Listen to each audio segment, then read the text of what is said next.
Alright fellas, we're back in Pokemon Masters, and today we're going to be taking a look at Special Costumes Steven and Stoutland here at 1 out of 5 without 6-star EX.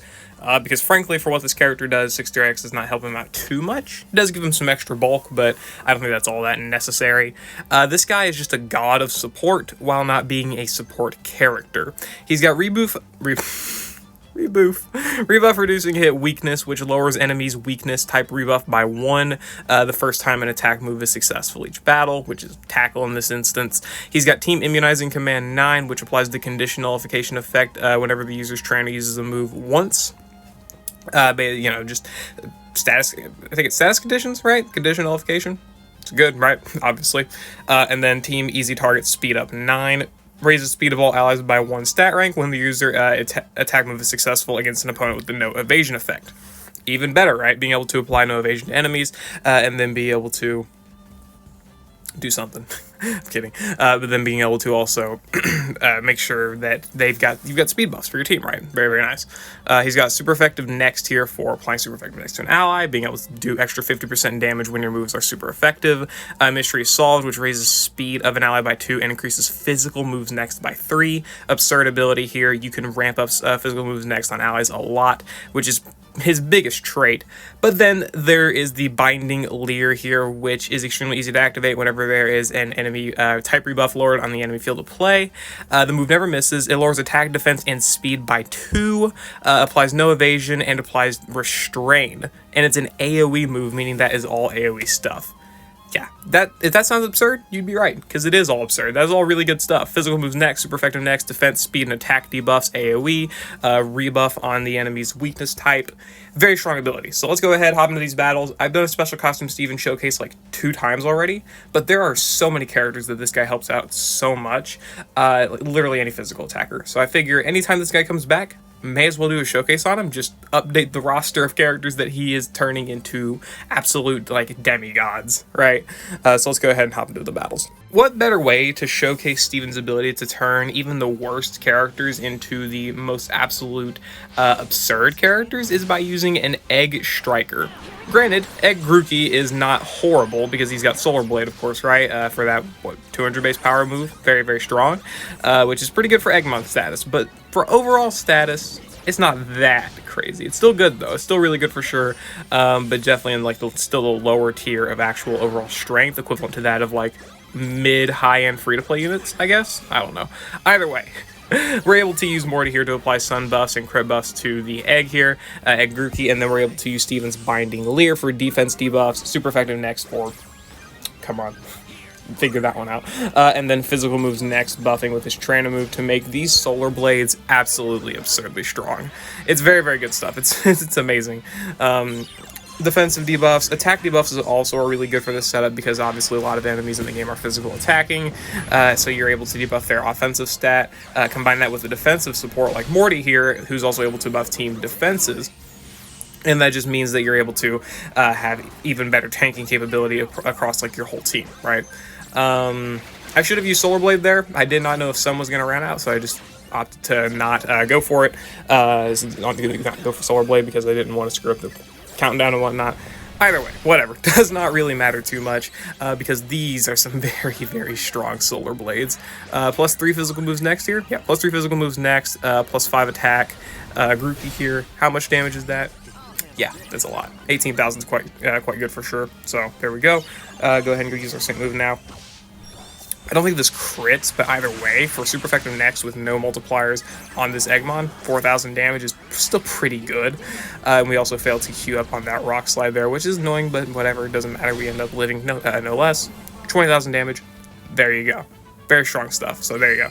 Able to get in the win there with Special Costume Steven and Signature Morty with an Eggmon, no less. Very, very nice stuff. So again, this just capitalizes on Steven's ability to buff any physical attacker in the game to unprecedented heights. Groi is horrible with self-sufficiency, right? I mean, it can do a little bit of crit buffing, a little bit of attack buffing, but it has no multipliers outside of super duper effective 1, and its only real advantage is that it has a powerful move in Solar Blade. So Steven's ability here to pretty much turn Groi into a very, very strong grass damage dealer is a trait that is very, very great, right? It's very amazing, and that obviously applies across all characters pretty much for physical attacking types. Just sometimes you may need a good support to remedy that, which is why we use Morty, right? But whatever. Let's move on to the next battle. Steven, still crazy as ever. Alright, so here we are with another setup. This time we're going to be using Blaine and Silver.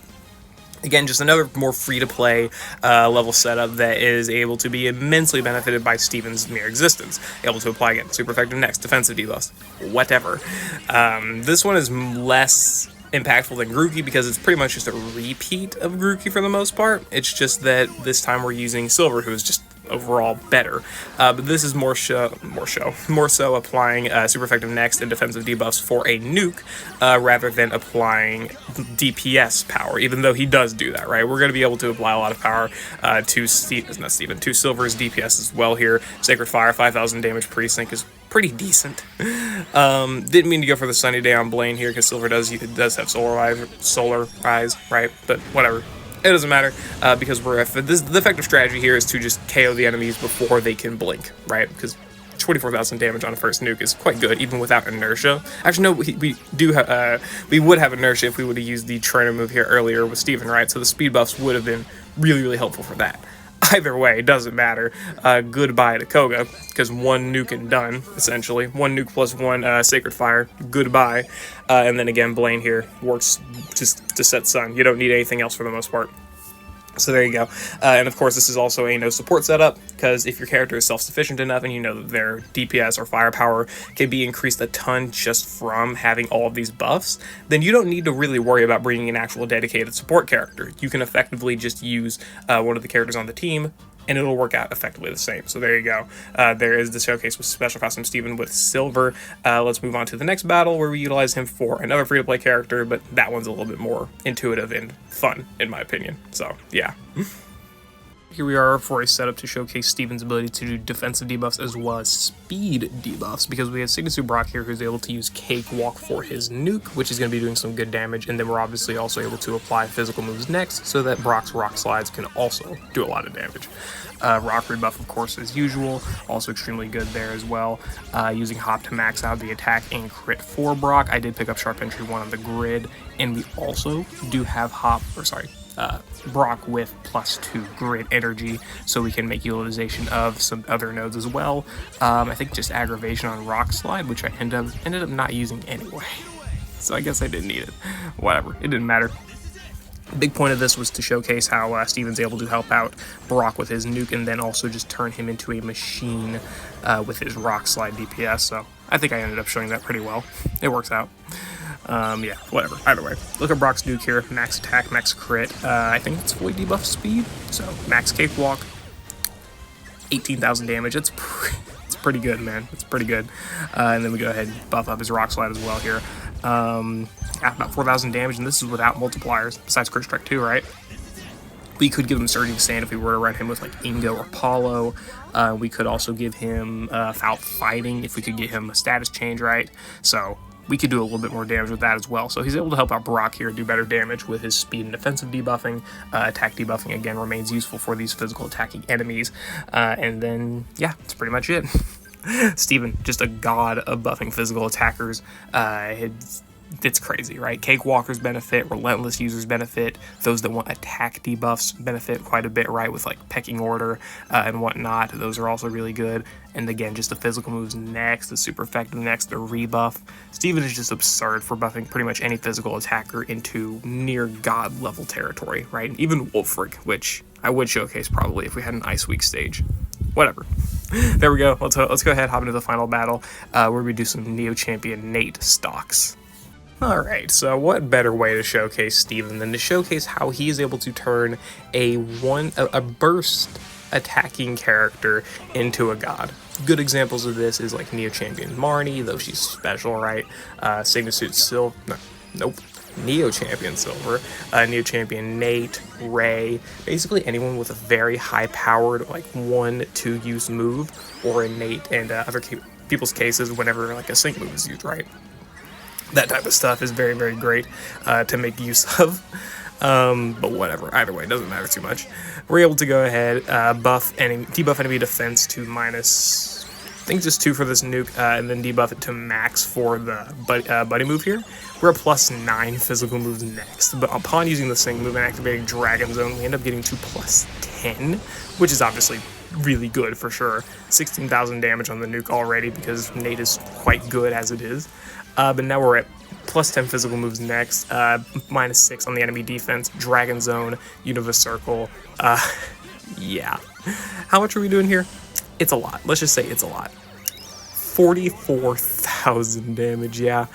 If you can really enable Nate's nuking ability, or I guess nuclear DPS, nuke damaging move, I don't know what you want to call his Dark Black Outrage, either way, whatever you want to call it, you can get some crazy numbers. 44,000 is absurd. You can get that against pretty much any stadium stage that can allow you to survive for 3 turns in battle, right?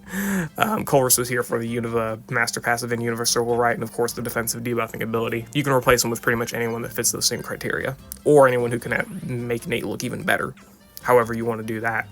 But whatever, there you go.